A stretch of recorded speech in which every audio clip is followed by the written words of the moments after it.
Capítulo 15: Trombetas, cântaros e fogo. Na seleção dos 300, Deus escolheu apenas homens de fé.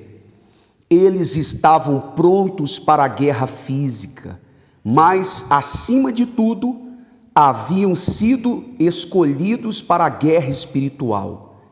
Eles tinham mais do que coragem e bravura dentro de si.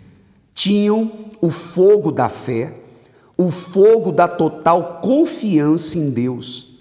A visão da grandeza de Deus ultrapassava todas as suas habilidades físicas e intelectuais.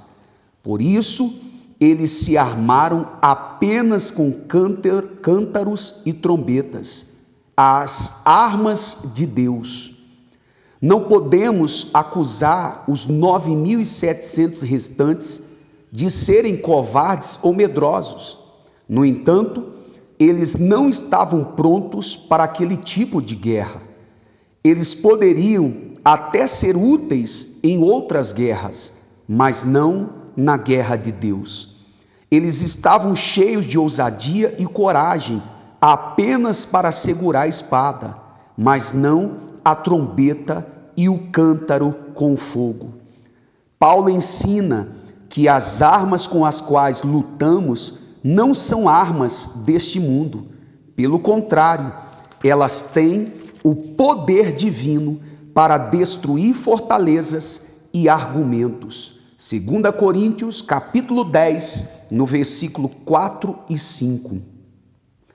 Eles confiavam em armas físicas porque acreditavam que a guerra seria física.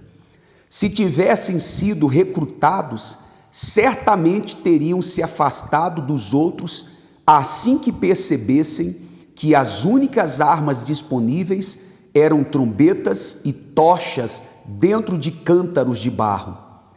Esse é o problema de muitos cristãos.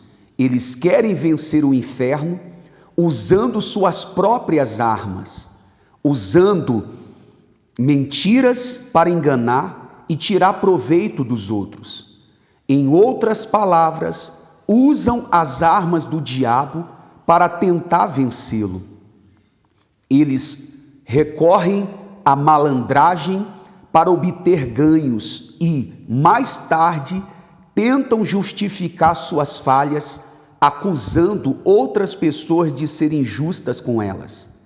Será que é possível vencermos o diabo usando as armas dele? Podemos conquistar a vida abundante prometida pelo Senhor Jesus usando a força do nosso braço? Não, nunca. O verdadeiro cristão deve aprender a usar as armas de Deus disponíveis para ele. Caso contrário, ele nunca vencerá. Aqueles que nasceram de Deus foram escolhidos para destruir fortalezas, usando apenas as armas de Deus.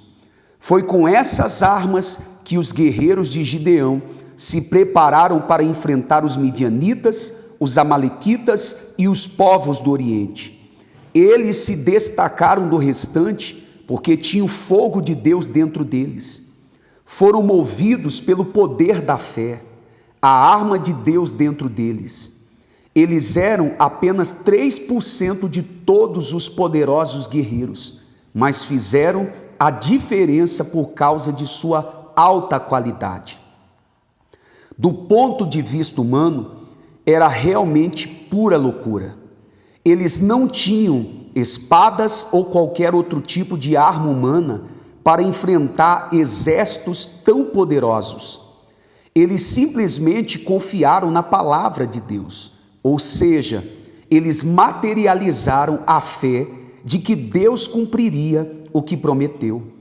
E para esse fim, cada um pegou a sua trombeta, o seu cântaro e a sua tocha. Com armas espirituais, a trombeta, o cântaro e o fogo não foram feitos para confrontos físicos.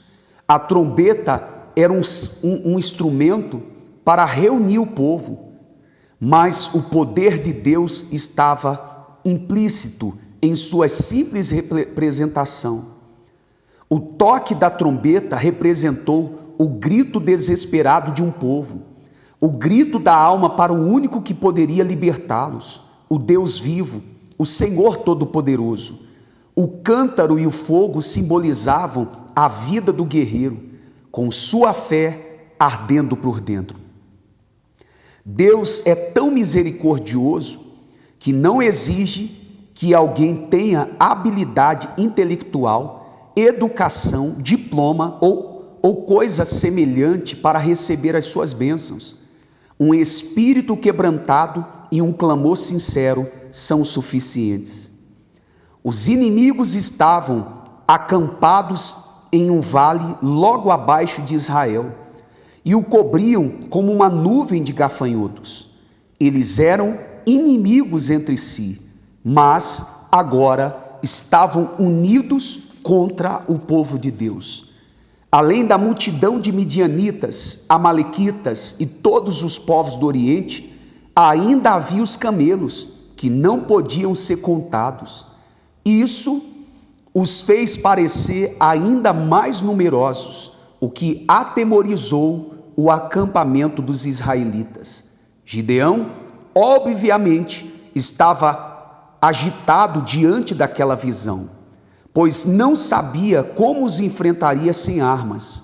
Foi por isso que o Senhor apareceu a ele naquela mesma noite e disse: "E se ainda temes descer, desce tu e o teu moço,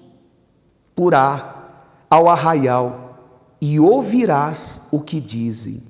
Juízes, capítulo 7, do versículo 10 ao versículo 11. Que Deus abençoe e até o próximo capítulo, os sonhos dos inimigos.